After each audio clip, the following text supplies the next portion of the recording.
bisag asa, kalimtan ng problema.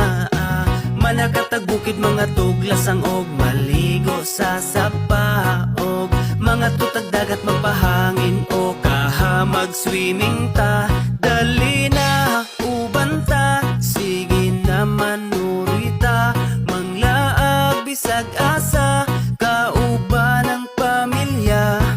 Magpabukid magkamping sa kinaiyahan, magpaduol ta, mamingwit manginaso kaha, magsakay-sakay tagbangka. Muborang kinabuhi, maong undang nagmugot, di na makatabang makasamot nagpamaot. Lipayang kasing-kasing, aron wanay kalagot, likayi ang butang nga makahatag o kadaot. Daotan na ganitag mga nawong, unya daotan pa.